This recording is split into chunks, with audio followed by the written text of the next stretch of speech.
6:42 right now on a Monday. Back to the breaking news. Police on Long Island are investigating a horrific accident. State police say 5 teenage boys were riding in a brand new Subaru SUV along a southern state when the driver lost control and smashed into a tree. Beyond me here, you can see some of the emergency vehicles there over on the Southern State Parkway. Cops say a car went into the woods here between exits 17 and 18. Police say the force of the impact was so violent it sheared the car in two, throwing the 4 passengers from the car, killing them.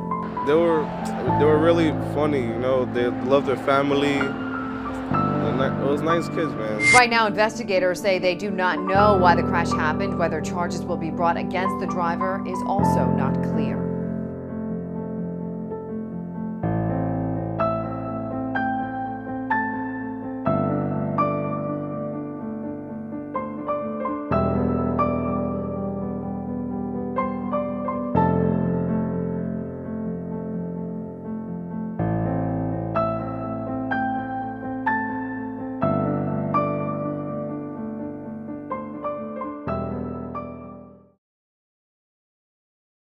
When I first heard the news about the accident, I mean, it was just devastating to me. Not that I knew those 4 young men personally, but it was more of just realizing that those were 4 lives that were in our community that are not there anymore. Knowing that one of my cousins was in the car, I was just pacing up and down. We didn't know if he made it or not.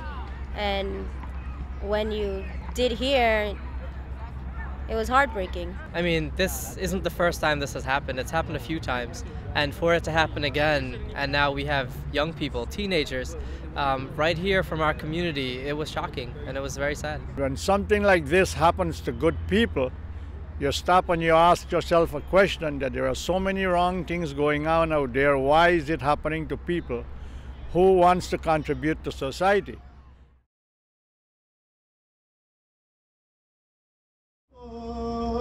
Surya Chakshashu Gaccha Vatam Atma Arivam Cha Acha Pritibim Cha Dharmavi Apo Agaccha Yadi Tava Tehitam Aushadishu Pratishari.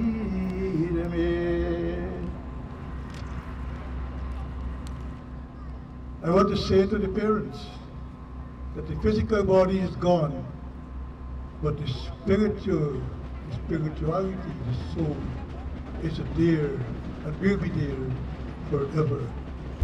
I shout that remove and root out our pain in the bereaved family.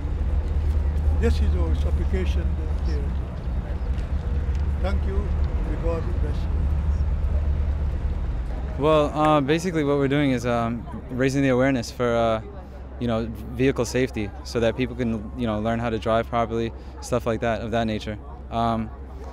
This was a really big tragic accident to our community, and we're all hurt. I'm hoping that at least by this tragedy that it can not go in vain. We could all learn a lesson from it, if you will, where we can just be more aware of being more responsible and let more younger people that are just getting their license understand that these are the cause and effects of what can happen. To get everybody together like this on this scale is actually going to help our community by letting people understand the way a car works and how to operate it and be safe with it.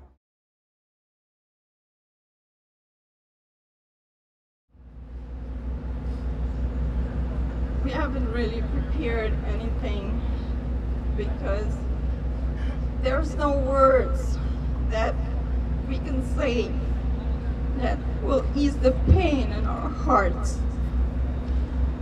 Every time in our house, the first name we usually call is Darian. Although he had a little brother and a sister, we never called them. Everything was Darrow, Darian,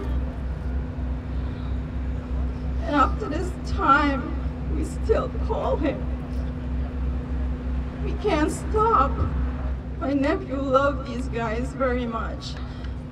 Every time you ask Darian, where are you going? I'm going to hang with my friends. He told his mom, he said, "Mom, I love my friends. I like hanging with them." And now he's gone with them.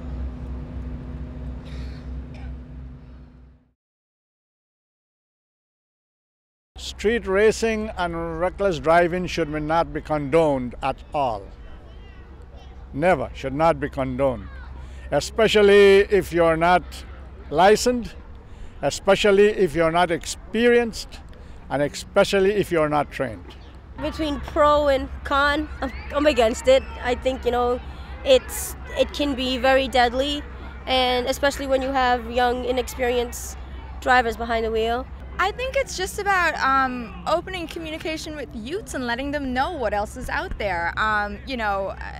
It's a hobby that students do, so I don't think you can completely remove it because students are interested in cars, and so they will get involved in things like that, but provide different avenues of different hobbies that they can get interested in. To stop things like this from happening again, it would just have to be awareness, and we just have to keep knocking at these kids' door and making sure that they know that you just have to be careful. A journey of 1,000 miles begins with the first step, and I think that here today at this candlelight vigil is that first step in our community, at least, where we can all come together as one and have a common message and all be united with that common message. We need to buckle up and slow down.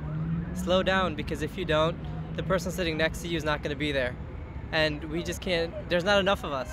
If this keeps happening, Indo-Caribbeans are already a small number. If this keeps happening, there's just not going to be enough of us. Take your time, please. Drive slow. It's not a racetrack. The streets are not meant to be driven like fast, all this stuff. You can take your time and get from point A to point B without having to go fast. Remember, when you have somebody in your car, it all depends on you, you know what I mean? And you have to protect them inside that car. And besides that, there are other drivers on the road as well. Right. And you want to be able to give them a safe environment and keep yourself in a safe environment.